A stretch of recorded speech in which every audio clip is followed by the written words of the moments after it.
to our next topic, and that's going to be the Bills dominate Dolphins 48-20. Are they the best in the NFC? I know you guys are they even the best in the AFC East? No, no, they are. Pretty much point blank. They've been the champions the last 2 years in the division, and they've been the cream of the crop of the AFC. But from what I'm seeing right now, when you really look at who's the best team in the AFC, it was the matchup yesterday between the Dolphins and Buffalo to settle it. And Buffalo settled it with a resounding win. They pretty much score on every single possession in the first half to really separate themselves in this game. They said, okay, you guys like to do track meets? Okay, we can do a track meet too. And pretty much Josh Allen had to show everybody that, you know what, I'm not some just run of the muck quarterback that, does these crazy things and it somewhat works. And then when it doesn't work, everything goes left.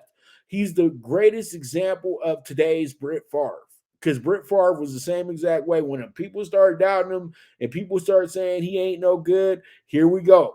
Here he goes, shedding up the haters. And that's exactly what Josh Allen did yesterday. He had a tremendous game. Stephon Diggs and him were in full bloom yesterday. There didn't look like there were any issues going on between these two. When you look at the numbers, you had Allen go 21 for 25, 320 yards. He threw for 4 touchdowns as well, too.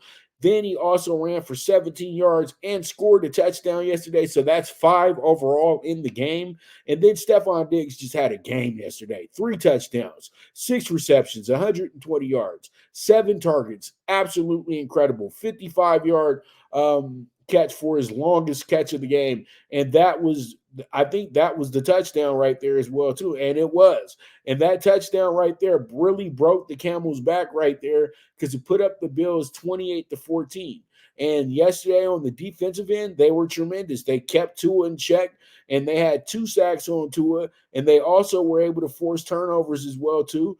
And that was the main difference in the game. They were able to get themselves an interception. They were able to force some fumbles as well, too, 2 to be exact. And it was just a really tough day for what was seen as the best offense in the NFL. Tua still went 25 for 35, 282 yards. A-Chain still had a pretty good game, 8 rushes and 101 yards. That's pretty good. That means the guy was really moving yesterday, and they found some good things for him as well, too.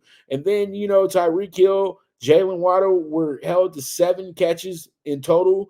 And then when it comes to the yardage, they only got 104 yards in total yesterday. So really, Braxton Barrios was the go-to receiver. Even though he had 43, he still had the most catches, though, out the group as well. So, you know what? Miami just ran into a team that was a bit better, and it shows exactly who Miami is.